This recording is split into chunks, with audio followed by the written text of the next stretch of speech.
Hey gorgeous, this is episode number 309 with the wonderful Paul Higgins. Hello, this is Paul Higgins, and you are listening to Heart Sells, podcast with Christine Schlonski. Please enjoy. And I'm Christine Schlonski, the host of Heart Sells podcast, where I talk with inspirational, heart-centered entrepreneurs and business leaders about how they have built a wildly successful business and in many cases had to overcome their challenges in selling their products and services. Past guests include Bob Burke, John Lee Dumas, Anthony Inario, Susie Carter, Kate Erickson, just to name a few. This episode is brought to you by Heart Sells Academy, where we support heart-centered, ambitious entrepreneurs to redefine sales so they can grow their business and impact while creating the lifestyle of their dreams. So if selling just does not feel good to you, and therefore it holds you back in creating a wildly successful business and lifestyle you love, email us at info@christineschlonski.com and let's talk about how we can support you, your impact and business growth. Go to christineschlonski.com to learn more. So let's dive in today's episode with the amazing Paul Higgins. Paul is a high-performance business mentor, podcaster, and author who helps service-based business owners struggling to strive a balance between life and work, adapt a hands-off management approach, and improve profits to fund their lifestyles. To aid other service-based business owners like himself who have come to the conclusion that having a business so reliant on themselves is just not going to work, Paul developed a mentoring program, Build, Live, Give, that helps such business owners take control and implement an end-to-end sales and operations system that they can easily generate profits. I'm so super pumped Paul is here today sharing his knowledge and wisdom with us. So let's dive right into this episode. Well, I am so excited to have you on the show today, Paul. Welcome. Thanks, Christine. Brilliant to be here. Yes. And, I love how do we even say that? How you came back, how you had a big comeback in your life. We're not going to spoil it because we talk about it. And it's so important to find that focus, to find that drive or that why for entrepreneurs. It's not just about how to survive as a company, but sometimes in rare cases, it could be how you survive as a person. So can you give us a little bit of background? What makes you do what you do right now? Yeah, look, I've always been interested in helping other people, whether it was my mum and all her family were very big in our local community and they were always taking leadership roles and helping the community. So that was definitely something that I had in my environment as a child, but I think it was just also natural to me. So I was always captain of my sports teams, etc. And as I went into corporate, I just loved helping people. And in particular, I was fortunate to work for a great company where they were very high performing. So I got the best of both worlds. I got to really become high performing myself, which I'll tell you why later that, I really made that choice, but also I got to help a lot of people. And that sort of just continued to today. So, my why is helping service-based business owners to build, live and give as per my brand. And that's what I'm truly passionate about. Yeah, awesome. But what I get that piece. It's like coming from your childhood. I love the attitude of giving, but something happened with you and your health that put you on a totally new path. And there's also this give moment in it because one of your friends came to your aid, so to speak, and saved your life, basically. So tell us that story, because I think it's very inspiring and motivating for people. Sometimes we feel we are like in a slum and we can't get out and things are not getting better. And then hearing a story like yours is so inspiring because, for me, it was like, oh, goodness, like I'm good, I'm healthy, I'm happy, I have nothing to complain about. but refocusing and getting clear on what you desire to do with your life, in your life, is such a big aspect of also how you decide how you want to treat your business and what levels of success and influence you would like to have. So yeah, take us a little bit back on that story.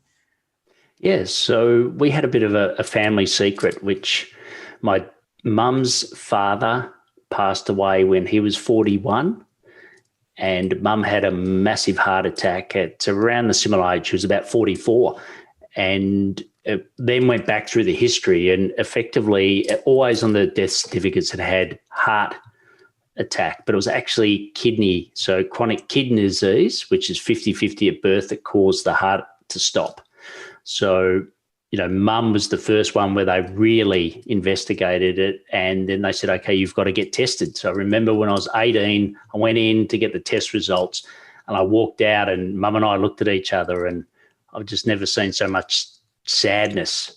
I just looked at her, and she knew. I didn't even have to say anything. And I think, right up until the moment she passed, she always felt guilty about passing the condition on. And I've got a 50-50 for my kids to do the same. And hopefully, the outcome's much better, because, my outcome was better than the mum's. But yeah, it was one of those moments where, what do you do as a young 18-year-old? Do you, take the advice and do everything the doctors say, or do you live life and be balanced? And I chose a combination, but I chose to be really high performing. I chose to do everything that the best that I possibly could and take control of my situation. So rather than looking at it as a hindrance, I looked at it as a gift, and okay, I've got to live my life different to other people, but let's do everything you can with it. Yeah, I love the idea of living life to the fullest. And oftentimes people do have wake up calls or moments later in life. Right. I remember that my body didn't like to go to work anymore, and I could feel it more and more each day. Luckily I found ways to shift. But when you get really clear on what's important to you, you make different choices, and life becomes precious, and we don't take it for granted anymore. We really think about it. What's like the legacy we want to leave? What's the impact we would like to have, right? Who do we want to serve and support?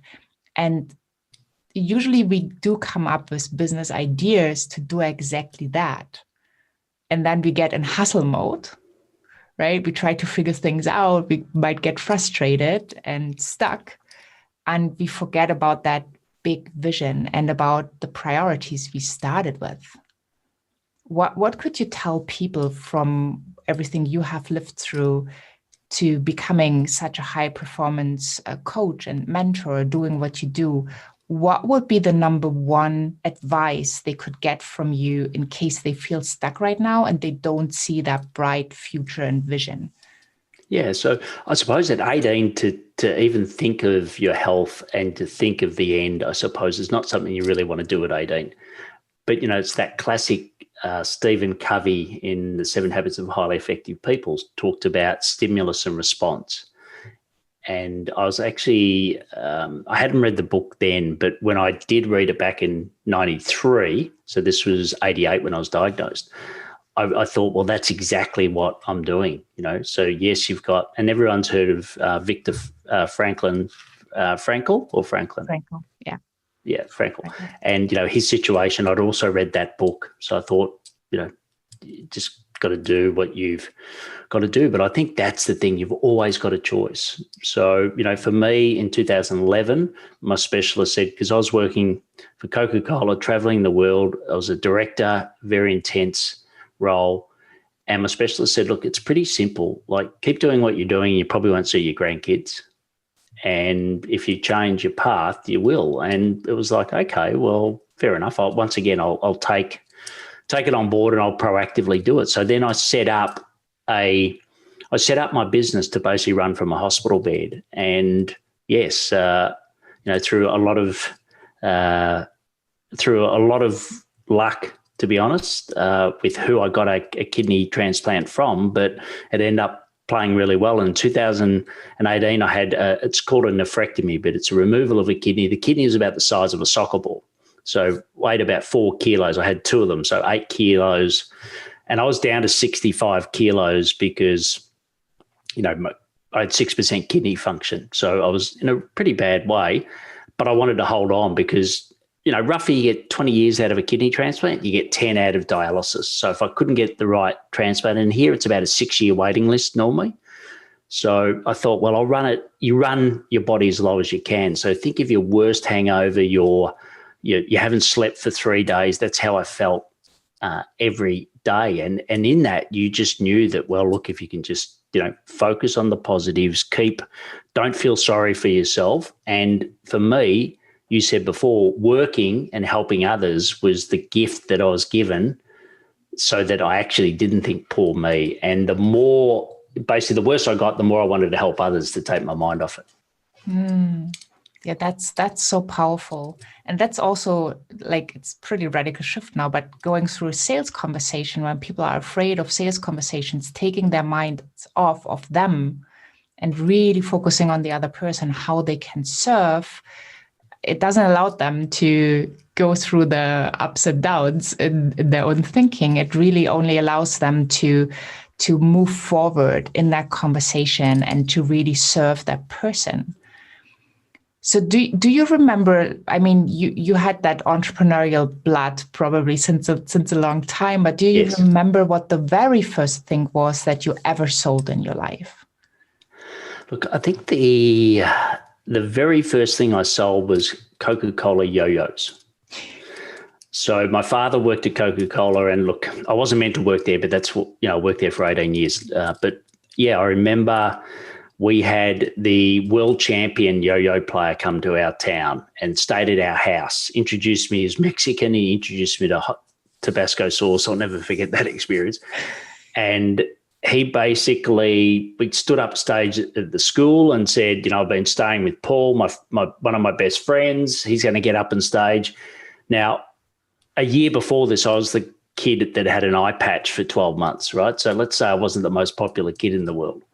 And all of a sudden, overnight, it was stardom. And, Dad used to let us go to the warehouse, and there was lots of yo-yos lying around. So, I forget what they were in the shops, but I was like 75% cheaper or something. And, started selling yo-yos and made a fantastic profit at a very young age. I think I would have been, about 8 then, something like that, 8 or 9.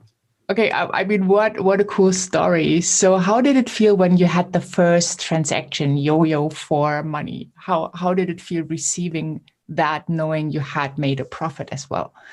Well, look, back in those days, all I was thinking was lollies, to be honest. If I could go and buy some lollies at the shop, that was the key thing. But, I was selling something that, yes, the product wasn't great, and we've all learnt that as life's gone on, but the actual yo-yo and the experience and seeing, kids enjoy it, I suppose that was fun as well, Yeah. And look, then it led on to swap cards, and then it led on to other things. So I was always dabbling in something all through my primary school and secondary school. So, always creative and always looking at how to have fun with business. Yeah, that's so cool. I just love that when, all these stories of what people sold for the very first time, how creative they've become. And, for some, selling something and then their parents getting upset, for example, that creates a whole different story about sales. Now, for someone just, realizing, well, that's pretty cool. What else could I be trading or selling? And really getting into this entrepreneurial mind. So I love that story. So when we look at, your path, would you say you are a natural salesperson? Yes. Yeah. Look, it's something that I've always done. So, I started working for Coca-Cola when I was about 16, but remembering that, I really started working when I was 3. So my dad was a sales manager. I was always with Dad on weekends. so I was brought up in that, and Dad had polio as a child and really had missed most of his primary school. And Mum used to teach him to write sales letters and teach me my homework sitting next to each other. So, once again, I just had a wonderful experience of that. Dad's a very natural, and he's a brilliant, everybody loves Dad. So he was a great relationship salesperson, which was perfect for the time. So, yeah, I definitely owe that to him. And then, we got trained exceptionally well, even as a part-time working for Coca-Cola at 16, you got trained very well, and then it just continued for that. Yeah, so look, I love, sales help. I know we're sort of very politically correct on everything these days, but, I love to help people. And if I can see the gap that they've got, I can see where they want to achieve, and if I can help them, yeah, you won't be able to stop me. Yeah, awesome. So were you always that confident in sales then, or did you have challenges with rejection? No, look, I've always been confident in my ability when it comes to sales. Yeah, and look, I've always enjoyed. I love meeting people. I love talking to people. So I'm one of those people that walks in a crowd. I might not be the loudest person, but I'm probably the person that collects more information than anyone else in the room. So, I've always been that incredibly curious. I had it was a bit of a strange, I won't go into a long story, but my dad, his father had a twin that lived with my grandma. So there was the three of them, right? But he was always an outsider in the house, wasn't allowed in the house. It was very sad in a way. I didn't know it at the time. But he was brilliant. He was a brilliantly educated man, and just made me so curious. So I think hours spent as a young boy on a farm talking to him just always, and that, that's why I love podcasting. That's why I love being on podcasts like yours, Christine. It's just something I love to do. Yeah. I know you're very curious. When we met first, you asked me questions that nobody else had asked me before. I'm like, interesting. And it's so wonderful because it showed me you can go so much deeper in those conversations by sharing more or focusing more on the personal questions, because that's actually how you learn more. And I just love that. So maybe for the listeners, if you're listening right now, what are you asking your clients? How deep do you allow that relationship? I know that when I started out in business, not in my own business, but in learning how to sell, I never, ever shared something personal, because I was asking for a high ticket. And I thought, well, if I share personal stuff, that's not the place. That's not professional. That's, I have to be like serious, and I have to get my pitch through, and I have to close the client because that was expected.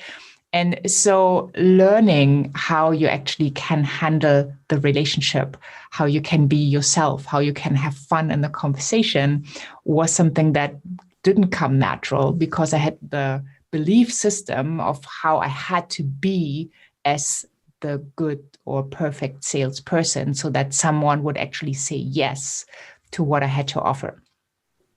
Yeah, and I think that the thing that really helped me was the Coca-Cola company and all their training was, it was, as an American company, it was very American. And what I mean by that, it was, get the results. So it was very results focused. And that's why I was high performing, because you always had to do better the next year and all.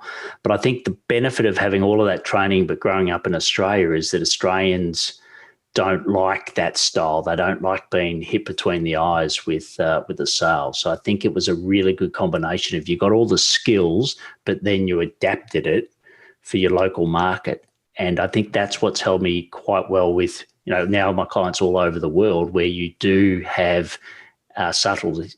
Like, for example, if you do work in the Scandinavia, it's very, very difficult to get personal information out of them. And I think it's harder from the top. So from Norway sort of working down, or Finland working down, I think it gets easier when you get to Germany, but it's still a little bit harder. Whereas here in Australia, it's quite common. That's how you start. So I think, yes, you've got to get the information, but you've also got to understand the cultural overlay in how you get that information. Yeah.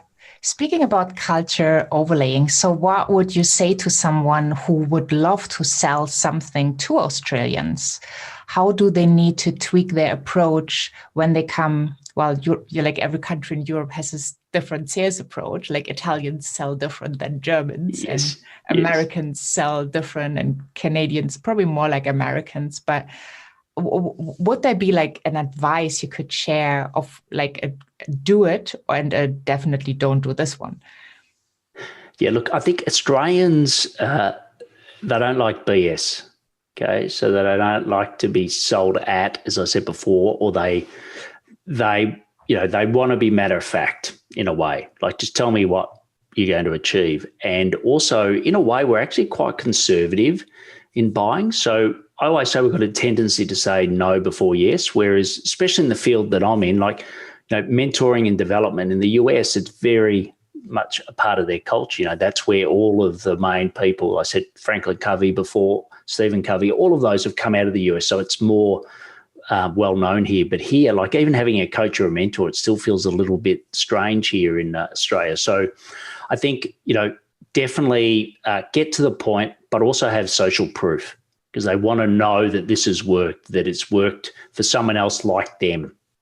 Whereas I find in America, it's a little bit more, you build the relationship, you show them the outcome and how you're going to get there. And they're a bit like, okay, well, I'm willing to give you a try. And if it doesn't work out, then that's okay. Whereas Australia are a little bit more conservative by nature. Yeah. Okay. Yeah, it's interesting. For a long time, I felt like all the coaching, that's not something that's known in Germany. Right. And I remember when I was an exchange student, so many people talked publicly like about their therapist. And I'm thinking like, what's wrong? Like, from a German point of view, that means that you need to be fixed, and that's not a good thing, right? So like getting used to that culture and that they actually embody getting support was something I had to wrap my head around. And, it's coming more and more. So when you say, well, I have a coach in Germany, depending where you say it and what with people, depending on who you talk to, that is something okay now, something normal. It doesn't mean you need to be fixed. It means you are looking for shortcuts. You are looking for the experience somebody else has already made, and it shows you how it works. So you don't need to go for trial and error. And to be honest, that's why I focus a lot on North America, because I know I don't have to educate as much. They already see the value of a mentor. It's just whether you're the right mentor for them. So I find it, a lot easier to help people. Yeah, that's true. I have a lot of clients in the US and Canada as well. And I feel like the German market is waking up. It feels pretty good. Mm-hmm. Let's see what the future brings. Yes. So I'm really looking forward to our next episode. I would love to go deeper in actually high performance. How can you do that in your business, right? Because I know for sure that not every minute I sit in front of the PC is a minute that I should be sitting in front of the PC. So is there any parting advice you would love to leave our listeners with for this episode? Look, I think it's that stimulus and response. So I think that's the big thing, even with sales. If you've got a fear of sales or you're carrying a lot of baggage with sales, you've got the opportunity to reframe that. Okay, so you make that choice to reframe it. So I think that is one of the key points. And the other, which we've talked quite a bit about, is, building that personal relationship. People buy on emotion and rationalize on fact after. So I think you've got to build those connections.